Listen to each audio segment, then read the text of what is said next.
रानी सहकारी समिति संचालक मंडल की बैठक हुई संपन्न। सहकारी समिति संचालक मंडल रानी की बैठक समिति आवास पर बैठक का आयोजन किया गया। सहकारी समिति की बैठक में पूर्व समिति अध्यक्ष मोहनलाल लोहार द्वारा नियम के विरुद्ध कार्य करने व उससे किसानों को नुकसान पहुंचाने को लेकर उन्हें पद से हटाया गया और वहीं नारायण सिंह भाटी को कार्यवाहक अध्यक्ष के रूप में चुना गया। पूर्व अध्यक्ष लोहार पर गंभीर आरोप लगाते हुए कहा कि उन्होंने समिति के हितों के विरुद्ध सरकारी जमीन को सिलेंडर कर देने से किसानों को फसली ऋण मुआवजा नहीं मिल पाएगा, जिसके चलते उन्हें काफी नुकसान उठाना पड़ा। साथ ही व्यवस्थापक सेवादास वैष्णव की सेवानिवृत्ति पर उन्हें माला व साफा पहनाकर ढोल थाली बजाते हुए उनके निवास स्थान पर ले जाया गया। बैठक में समिति के सदस्य व आसपास के गांव के किसान मौजूद रहे। आज दिनांक 8 नवंबर 2021 को हमारे रानीगांव ग्राम सेवा सहकारी समिति की एक विशेष और आपातकालीन बैठक का आम सभा का हमने यहाँ आयोजन किया समिति मुख्यालय रानीगांव पर। बैठक का कारण ये था इस आयोजन का कि हमारे पूर्व अध्यक्ष, आज के पहले वो अध्यक्ष थे लेकिन अभी आज के बाद वो पूर्व अध्यक्ष हो गए हैं, मोहनलाल लोहार ने समिति हितों के विरुद्ध कार्य किया। कार्य ये था कि उन्होंने बिना किसी प्रस्ताव के, बिना किसी नियमों के उन्होंने अपने समिति की जो ज़मीन थी उसको उन्होंने सरेंडर करने का कार्य किया। जो ज़मीन का विवाद था उसको मुकदमा समिति ने जीत लिया था।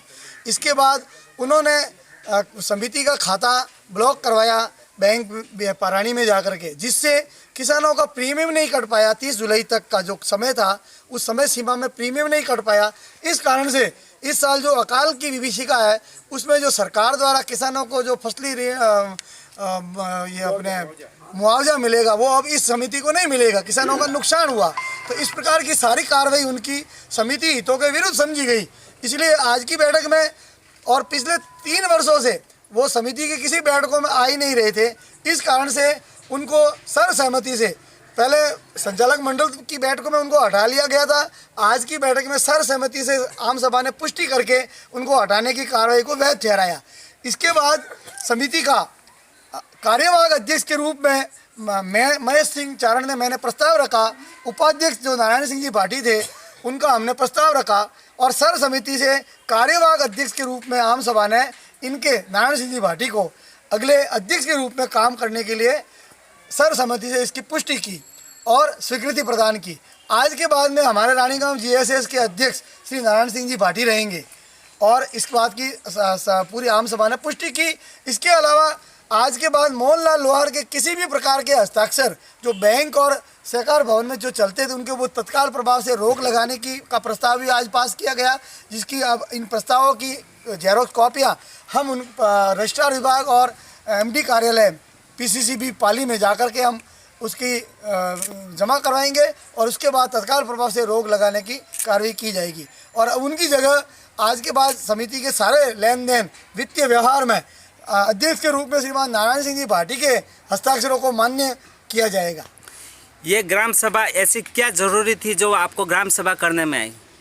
ग्राम सभा यूँ है कि कोरोना के बाद में काफ़ी लंबे समय से इस सहकारी हमारी सोसाइटी में कई विसंगतियाँ उत्पन्न हुई थी कि हमारे व्यवस्थापक सेवादास जी का रिटायरमेंट था और चूँकि सहकारी एक्ट में ये नियम है 26(द)(2) के अधीन कि जो संचालक मंडल है वो ही अगले व्यवस्थापक की नियुक्ति का एक प्रस्ताव पास करके बैंक को भेजता है, तो बैंक उसके अनुसार उसके हस्ताक्षर को मान्य करके जो उनका बैंक की शाखा है वहाँ पर उसको भेजता है और अपनी स्वीकृति देता है। चूँकि इस दरमियान हमने प्रस्ताव लिया नहीं था लेकिन अध्यक्ष मोहनलाल ने एक तरफा कार्रवाई करते हुए बिना संचालक मंडल के उन्होंने सहायक व्यवस्थापक को चार्ज दिलाने के लिए जो कार्रवाई की और उसमें बैंक पीसीसीबी पाली और रजिस्ट्रार से बिना कोई कार्रवाई की थी उन्होंने, तो उसको रोकने के लिए हमने पूरी ये कार्रवाई की है। सेवादास वैष्णव व्यवस्थापक के ऊपर कौन सी इन्होंने आरोप लगाए? इन्होंने पहली बार मोहनलाल लोहार ने अध्यक्ष के रूप में सेवादास जी पर यह आरोप लगाया कि उन्होंने बिना किसी प्रस्ताव के बहुत सा रुपया बैंक से उठा लिया है, जबकि ऐसा नहीं होकर के समिति का सारा ऑडिट हो चुका है जो व्यवस्थापक के रिटायरमेंट तक का। ठीक है ना, आज दिन तक का। लेकिन समिति में एक और मिनी बैंक के रूप में एक शाखा काम कर रही है। वहाँ का जो सहायक व्यवस्थापक वहाँ का उसको देख रेख करता है, जिसकी 20 साल से कोई ऑडिट नहीं हुई। वहाँ पर लाखों करोड़ों रुपया जो मुआवजे के रूप में भी पड़ा है उस मिनी बैंक में। और कई लोग ऐसे किसान थे जिनकी डेथ हो गई है, तो उनका पैसा भी उनके वारिसदारों को दिया नहीं, वो पैसा भी वहीं पड़ा है। इसके अलावा कई प्रकार की एफडीआई हैं, वो भी वहीं पड़ी है। तो और आज दिन तक कोई ऑडिट हुई नहीं और वहाँ से काफ़ी पैसा खुर्द-बुर्द हो चुका है, जिसमें हमारे सामने आया 3,62,000 का कोई एरियर के रूप में उन्होंने मोहनलाल ने एक तरफा कार्रवाई करते उठाया था, जो पूरा का पूरा गबन की श्रेणी में आता है। सहायक व्यवस्थापक और अध्यक्ष के खिलाफ आप क्या कार्रवाई करना चाहते हैं? हमने सहायक व्यवस्थापक और अध्यक्ष के खिलाफ हमने कार्रवाई हाईकोर्ट में अपील की है, वो चल रही है। इसके अलावा जो सहकार आयुक्त महोदय है, जो जोधपुर में प्रधान कार्यालय है, वहाँ पर इसकी निगरानी बिठा दी कि वहाँ जांच चल रही है। उन्होंने जांच के ऑर्डर वापस जो इनकी विजिलेंस टीम है वो आकर के सारा रिकॉर्ड 2-3 बार मांगा है, लेकिन रिकॉर्ड भी नहीं दे रहे हैं। इसके अलावा पुलिस कार्रवाई मोहनलाल ने की थी, तो उसकी कार्रवाई भी हमने हमारे जवाब दे दिया। अब पुलिस वाले जो रानी थाने के सारे हैं, तो वो रिकॉर्ड तलबी कर रहे हैं सहायक व्यवस्थापक और मोहनलाल से, लेकिन वो छिपते फिर रहे हैं। वहाँ उन्होंने अपना कोई रिकॉर्ड उपलब्ध अभी करवाया है नहीं, तो उसकी ऑडिट होगी तब सामने आएगा। यहाँ तक सुनने में आ रहा है कि धमकियाँ भी देने में आ रहे बोर्ड के मेंबरों को भी। अब डेमोक्रेसी है, डेमोक्रेसी अगर धमकियों से चलने लगी तो फिर किसी को प्रतिनिधि बनना ही नहीं चाहिए। और अगर कोई जनप्रतिनिधि बन गया है तो उसको अपने पद का निर्वहन बिना किसी डर और बिना किसी धमकी के आकर के करना चाहिए, और हम कर रहे हैं। अब डर तो ईश्वर का है, धमकियाँ होती रहती, देते रहते हैं, चलता रहता है वो मामला। सहकारी समिति डिपार्टमेंट अधिकारियों ने आपको क्या सहयोग किया?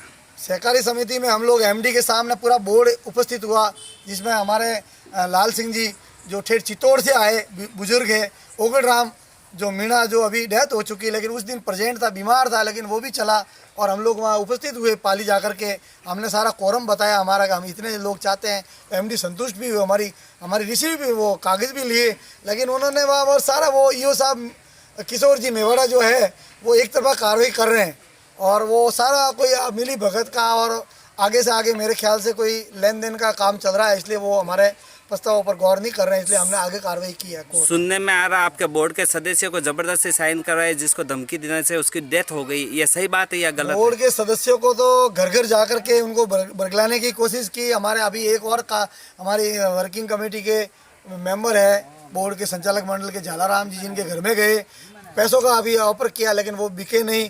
उसके बाद ओगड़ राम मीणा जो बीमार था, उससे कोई ऋण का कह करके कोई साइन करवाए, तो उनको जब पता लगा ओगड़ राम को मेरे से गलत साइन ले लिए, तो अगले दिन ओगड़ राम मीणा हमारे साथ चल करके हम लोग वहाँ तहसील में गए एसडीएफ कोर्ट में, और वहाँ उन्होंने खुद ने एफिडेविट दिया, शपथ पत्र, और उसमें नोटरी करवाया अपने हस्ताक्षर। उसमें उन्होंने लिखा कि मेरे से ऋण का कह करके कोई हस्ताक्षर करवाया वो अमान्य है, और मैंने संचालक मंडल की बैठकों में जो नारायण सिंह जी की अध्यक्षता में हुई है उसमें मेरे जो हस्ताक्षर है वो मान्य समझे जाए। और 2 दिन के बाद उस ओगड़ राम की दहल के कारण डेथ हो गई। ये बिल्कुल सत्य बात है। इस पे आप क्या कार्यवाही करोगे? हमने अभी जो रानी थाने में मामला विचाराधीन है, हमने ओगड़ लाल के लड़के को भी कहा है कि भाई आपको एक वहाँ उसी जांच में वहाँ देना चाहिए कि भाई ये मोहनलाल ने इस प्रकार की कार्रवाई की थी और जिस कारण से ओगड़ राम की डेथ हो गई थी, तो इस कारण से आगे कोई कदम उठावे और जिस कारण से हो सकता है कोई उसमें कार्रवाई हो बड़ी।